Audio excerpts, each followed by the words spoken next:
Buen día a todos, sean bienvenidos al programa de hoy. En esta ocasión platicaremos acerca de un tema de gran importancia, las empresas familiares. Mi nombre es Flavia Ríos Alcázar, estudiante de Administración y Dirección de Empresas, cursando el segundo semestre de la carrera, y los estaré acompañando a lo largo de este espacio. Para esta plática tenemos el honor de contar con la participación de tres expertos en el tema. Con ustedes, Miguel Durán. Enseguida tenemos a Ramiro de León y por último, Farrell Villanueva. Primero que nada, me gustaría que nuestros expertos en el tema se presentaran con la audiencia. Adelante, chicos. Hola a todos, mi nombre es Miguel Durán, estudio comunicación, actualmente curso el segundo semestre en la Universidad de Anáhuac y estoy muy contento de estar aquí con todos ustedes. Hola, mucho gusto. Soy Ramiro de León Gómez. Actualmente curso Ingeniería en Sistemas y voy en octavo semestre de la carrera. Hola, ¿qué tal, Flavia? Un gusto saludarte y a todos nuestros espectadores. Un placer tener la oportunidad de platicar de un tema tan importante como lo son las empresas familiares al lado de grandes colegas. Mi nombre es Farrell Villanueva Jiménez, soy alumno en la licenciatura en Administración y Dirección de Empresas en la Universidad de Anáhuac, México Norte, y actualmente curso el segundo semestre. Excelente, chicos, muchas gracias. Antes de entrar de lleno en materia, me gustaría que cada uno nos compartiera su definición personal del concepto de empresa familiar. Ramiro, para ti, ¿qué es una empresa familiar? Claro, para mí una empresa familiar es una organización comercial como cualquier otra. Sin embargo, esta cuenta con la cualidad única de que parte de su capital humano va a ser familiares nuestros, ya sean legales o consanguíneos. Miguel, para ti, ¿qué es una empresa familiar? Bueno, Fla, para mí una empresa familiar es una organización comercial formada por miembros de la familia y en la que toda la toma de decisiones está influenciada por los altos mandos de que pertenezcan a la familia. Muchas gracias. Farrell, ¿y para ti, qué es una empresa familiar? Claro que sí.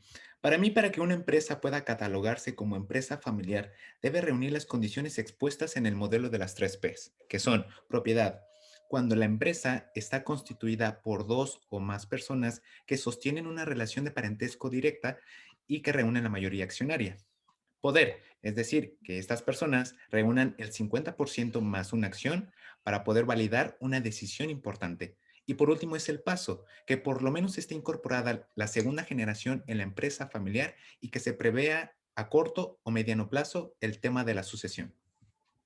Muchas gracias, chicos. Bueno, recientemente Banamex compartió un estudio acerca de la situación de las empresas familiares en nuestro país. ¿Nos pueden compartir algunos de los puntos más importantes que se exponen en dicho documento? Ramiro, por favor. Claro que sí. Uno de los hechos que recalca este documento es como el 72% de las empresas familiares no tiene políticas de contratación y despido de familiares. Es decir, el 31% de las empresas contrata dándole mayor importancia al parentesco que a las habilidades y competencias del individuo. Y peor aún, el 30% de las empresas remunera a sus familiares de manera especial y no de acuerdo al mercado laboral, lo que luego en pequeñas y medianas empresas esto puede llevar a erogaciones muy fuertes de dinero, lo cual nos llevan a problemas que creamos nosotros mismos. Muchas gracias. Miguel, ¿algún punto importante que nos quieras exponer? Sí, para mí el dato más relevante de este estudio es que el 49% de los casos el fundador designó unilateralmente al primer sucesor. En el 54% no se tiene una sucesión formal. En el 14% se tiene un plan de sucesión por escrito y en el 35% se tiene un sucesor bien definido y con un buen plan de desarrollo a futuro. Y por último, Farrell, ¿algún dato que nos quieras compartir, por favor? Claro que sí. A mí el dato que más me llamó la atención es que el 91% de estas empresas participantes se consideran a sí mismas como empresas familiares, de las cuales el 38% se encuentra al mando de la primera generación, el 47% al mando de la segunda generación, el 12% al mando de la tercera generación y únicamente el 3% al mando de la cuarta generación. Esto nos habla un poco acerca del panorama general en tema de sucesión, ¿no?, en las empresas familiares en México. Muchas gracias. Bueno, tomando como referencia los datos expuestos anteriormente, ¿cuáles podrías decir, Farrer, que son los principales desafíos de la empresa familiar? Claro que sí. Para mí son cuatro los principales desafíos a los que se enfrenta toda empresa familiar. El primero es lograr armonizar la diferencia de intereses entre los accionistas. El segundo es lograr adaptarse a los cambios en el entorno social, ¿no? Un claro ejemplo es esta pandemia, ¿no? Ocasionada por el COVID-19 y que, y que ha traído a las empresas un gran reto, ¿no? De adaptación. El tercero es generar valor económico dentro de un marco de sustentabilidad. Y por último es generar valor social agregado. ¿A qué me refiero con esto? Es decir, que la empresa debe darse a la tarea de dar respuesta a la diferencia que existe entre los que más tienen y entre los que menos tienen. Muchas gracias, Farrer. Bueno, ahora les formulo una pregunta a todos. ¿Cuál creen que es el privilegio más grande de tener una empresa familiar? Ramiro, por favor. Yo creo que el privilegio más grande de tener una empresa familiar es como empresario familiar no tenemos que decidir si desarrollarnos como profesionistas o pasar tiempo de calidad con nuestros familiares, ya que gracias a este ambiente laboral único podemos hacer ambas. Aunque claro que esto trae un reto muy grande que es definir dónde termina nuestra relación familiar y dónde empieza nuestra relación profesional. Miguel, ¿y para ti cuál es el privilegio más grande de una empresa familiar? Bueno, yo lo que veo como el privilegio más grande es la flexibilidad de horarios que te da estar en una empresa que es parte de tu familia. Entonces, sobre todo en los jóvenes que ves que quieren trabajo y estudian y trabajan. Entonces, esta flexibilidad de horarios que te da que pues tu jefe sea familiar tuyo es muy bueno para todos. Ok. Farrell, para ti, ¿cuál es el privilegio más grande?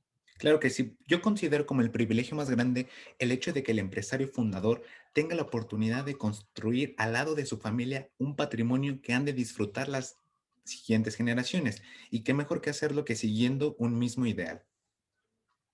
Excelente, chicos.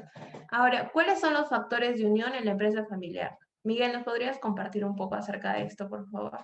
Claro que sí, Fla. Son 5 los factores de unión y pues empezamos con el primero, que es la autoridad reconocida por parte del líder, la cual es el resultado de una correcta estrategia de sucesión. El segundo es generar intereses en común. El tercero es que hay que construir un ambiente de confianza mutua, que se da como resultado del actuar ético de los líderes y colaboradores de la empresa familiar. El cuarto es establecer los mecanismos de comunicación adecuados, para así poder informarle a los accionistas y los familiares acerca de cómo va el desempeño de la empresa. Y por último, sería desarrollar la habilidad de la flexibilidad en los líderes familiares para así poder amoldar la estructura organizacional de acuerdo a las necesidades del entorno económico y familiar. Muchas gracias, Miguel. Encuentro bastante interesante el énfasis que haces en la figura del líder para lograr la unión dentro de la empresa familiar. Es por esto que me gustaría preguntarle a Ramiro, ¿cuáles consideras que son los principales factores de motivación en la empresa familiar? Claro que creo que hay varios factores. Uno de los que más me llaman la atención es esta exigencia para sacar lo mejor de los individuos, porque no solo vamos a ver a nuestros profesionistas crecer y desarrollarse, sino que también estamos viendo a nuestros familiares desarrollarse junto con nosotros. También existe esta entrega por un ideal que no es un ideal ajeno de alguien más, sino es un ideal que nosotros mismos hicimos, es nuestro producto, nuestro servicio el que está allá afuera, somos nosotros en ese producto.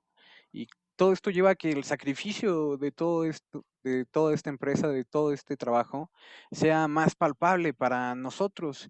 Y también existe este pensamiento de largo plazo, es decir, considerar que la empresa es patrimonio familiar prestado por la generación anterior, con el objetivo de ser dirigido por 20 o 30 años más para finalmente ser entregado a las futuras generaciones, es decir, heredar tranquilidad para las demás generaciones. Muchas gracias, Ramiro. Bueno, ya habiendo hablado acerca de los factores de motivación en la empresa, me gustaría que viéramos el otro lado de la moneda. Y para ello, le pregunto a cada uno, ¿cuáles son los factores que desaceleran el crecimiento de la empresa familiar? Miguel, por favor. Sí, Fla, para mí el factor que desacelera el crecimiento es la menor propensión a asumir riesgos. Esos riesgos que te llevaron a lo más alto y que llevaron a la empresa a crecer donde está ahorita, pues conforme van Pasando los años, los líderes deciden no asumir ya tanto riesgo para quedarse en su zona de confort. Y entonces ese es uno de los puntos que hace que empiece a decrecer la empresa familiar. Ok, muchas gracias. Farrell, para ti, ¿cuáles son los factores que desaceleran el crecimiento? Claro que sí. Para mí, el hecho de que conforme pasan los años y tienen mayor presencia dentro de la empresa familiar, se presentan mayores necesidades económicas en los miembros de la familia. Un hecho que de no tratarse correctamente puede afectar la dinámica de la familia y con ello el desempeño de la empresa misma. Muchas gracias. Por último, Ramiro, para ti, ¿cuál es el factor que desacelera el crecimiento de la empresa? Por supuesto, como ya lo había mencionado mi compañero Miguel, las empresas son más propensas a asumir menos riesgos y esto está directamente relacionado con el envejecimiento de la estructura directiva de la misma empresa, ya que es natural que como personas, conforme vayamos envejeciendo, queramos asumir menos riesgos, pero como ya lo dijo mi compañero, esto es nocivo para el crecimiento de nuestra empresa. Y también existe este mercado de la maduración de los productos y de los mercados. Tenemos que ser capaces de adaptarnos a los mercados que hoy en día existen porque se actualizan de forma muy rápida. Muchas gracias. Ahora le pregunto a Miguel, ¿cómo logramos identificar a los grupos con diferentes intereses dentro de las empresas familiares? Sí, claro que sí. Actualmente, dentro de la empresa familiar, dentro de la teoría de la materia, existe una herramienta de gran utilidad. Hablamos nada más y nada menos que del modelo de los tres círculos, propuesto por Davis y Taguchi. ¿Para qué sirve este modelo? Bueno, pues sirve para diagnosticar a los grupos que tienen diferentes intereses en la empresa familiar, tanto sus necesidades y sus fuerzas políticas económicas. ¿Cómo se dividen estas secciones? ¿No? Son cuatro secciones del modelo de los tres círculos, en los cuales la número uno es de los propietarios y miembros de la familia que trabajan en la empresa familiar. La número dos es de los propietarios que trabajan dentro de la empresa familiar, pero que no forman parte de la familia. La número tres es de miembros de la familia que no son propietarios, pero que trabajan en la empresa familiar. Y la número cuatro son los miembros de la familia y propietarios que no trabajan en la empresa familiar. Dicho esto, podemos concluir que los dos grandes objetivos de la empresa familiar son mantener a la familia unida y pues la sustentabilidad de la empresa. Muchas gracias, Miguel. Farrell, ¿cuáles son las principales trampas en las que cae la empresa familiar? Mira, yo encuentro tres principales trampas. Las primeras son las trampas de factor humano. Un claro ejemplo es cuando se decide retrasar el tema de la sucesión hasta que la muerte separa a fundador y a sucesores. En segundo lugar, tenemos las trampas de estructura organizacional. Un claro ejemplo de esto es cuando en la empresa familiar se da trabajo a todo miembro de la familia que lo solicite, a pesar de que no se le den responsabilidades definidas y aunque no exista la necesidad clara dentro de la estructura organizacional de un puesto como tal. Y por último son las trampas de sucesión. Es cuando estando en vida el fundador y con el objetivo de evitar conflictos entre sus sucesores o hijos, toma decisiones que al final de cuentas terminan generando resentimientos y frustraciones. Muchas gracias, Farrell. Bueno, como sabemos, el 75% de las empresas familiares muere en el paso de la segunda a la tercera generación y de igual manera el 75% muere en el cambio de estafeta de la tercera a la cuarta generación. Por esto me gustaría preguntarle a Ramiro, ¿cómo se prepara la empresa familiar para la siguiente generación? Claro, es un dato tristísimo con el que nos presenta. Sin embargo, la clave está en diseñar una estrategia integral, la cual aborde los temas suficientes para evitar que esto se siga perpetuando. Esta estrategia integral tiene que contemplar una estrategia de negocio, una estrategia familiar, una estrategia patrimonial, una estrategia de seguridad integral y, no menos importante, una estrategia para el cambio. Muchas gracias, Ramiro. Farrell, ¿en qué consiste una estrategia de negocio? Claro que sí, una estrategia de negocio se divide en tres principales etapas. La primera es el proceso de dirección estratégica. Es un proceso por el cual la firma, es decir, la empresa, desarrolla habilidades que le permiten adaptarse al cambio y anticiparlo. La segunda etapa es la profesionalización Y profesionalización no significa desplazar a los miembros de la familia por directivos mejor preparados. Es decir, a estos miembros de la familia se les deben dar las herramientas necesarias para lograr entender cómo es que se debe administrar y dirigir la empresa de forma correcta. Y por último es la institucionalización, que como su nombre refiere es hacer de toda la empresa familiar una institución. Muchas gracias, Farrell. Ahora, Miguel, te hago una pregunta. ¿En qué consiste esta estrategia familiar? Bueno, la estrategia familiar se divide en tres partes. Para poder tener la estrategia familiar necesitamos tener una estrategia de integración. Eso quiere decir que tenemos que fomentar la integración entre todos los miembros de la familia que trabajan dentro de la empresa familiar para que exista una buena comunicación. Eso nos lleva a la número dos, la estrategia de comunicación. Si hay una buena integración y todos se llevan bien con todos, va a haber una muy buena comunicación. Y por último, es dejar las reglas claras para todos, dejar la figura de líder y jerarquizar todos los puestos, ya sea para el bien común de toda la empresa. Excelente, Miguel, muchas gracias. Ramiro, ¿en qué consiste la estrategia patrimonial? ¿Nos podrías compartir un poco acerca de esto, por favor? Claro que sí. La estrategia patrimonial tiene como objetivo asegurar a los sucesores el patrimonio que se ha construido durante varios años. Para esto es necesario trabajar en dos aspectos legales muy importantes. El primero es el aspecto legal en el orden de la persona física, es decir, los testamentos, checar que estos testamentos sean suficientes, que estén actualizados y también checar las sociedades conyugales y las responsabilidades legales que éstas implican o emanan. El segundo aspecto que tenemos que checar es el aspecto legal en el orden de la persona moral, es decir, la selección de los consejeros y la selección de tesoreros. También es importante la selección de avales y tener las garantías suficientes de la empresa. Muchas gracias, Ramiro. Ahora, Farrell, te hago una pregunta. ¿En qué consiste la estrategia de sucesión? Ok, la estrategia de sucesión consta de 4 etapas. La primera es el desarrollo y la formación de líderes, ¿no? Que probablemente sean los sucesores. El segundo es llevar a cabo el proceso de retiro del fundador, ¿no? Del empresario que inició todo. Número 3 es la creación de un código o reglamento familiar. Y por último es el desarrollo de un buró familiar para el desarrollo de emprendedores. Muchas gracias, Farrell. Ahora, Miguel, ¿en qué consiste la estrategia de seguridad integral? Sí, claro, la estrategia de seguridad integral consiste en la contratación de un personal de servicio, tanto de obreros y jefes de oficina. Generalmente minusvaloramos a todos el proceso de contratación de estas personas, ya que se debe de tomar distintas precauciones y realizar acciones preventivas antes de contratar a la persona, sobre todo en las que se refieren a la selección y a la contratación. Necesitamos hacer un estudio socioeconómico de la persona a la que vamos a contratar para que así sepamos exactamente si estamos contratando, si es bueno o es malo. Muchas gracias. Bueno, por último, tenemos la estrategia del cambio. Ramiro, ¿nos podrías hablar un poco acerca de esta estrategia, por favor?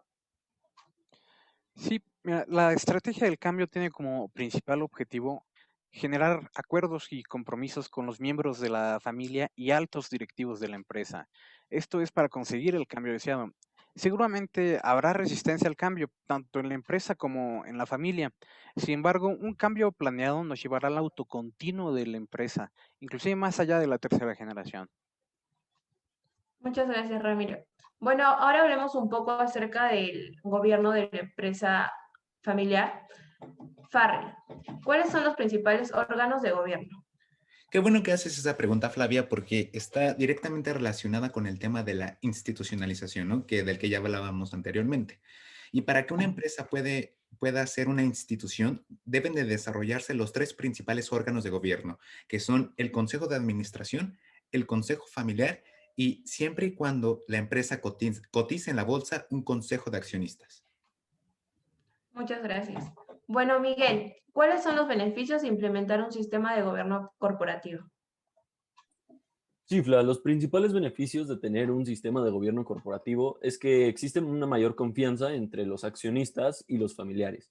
También facilitas los procesos de la sucesión generacional, mejoras el proceso estratégico y hay más transparencia o, digámoslo, hay muy buena transparencia en la rendición de cuentas. Y pues hay una toma de decisiones colegiadas. Muchas gracias, Miguel. Entonces, ¿cuáles son las ventajas de contar con consejos?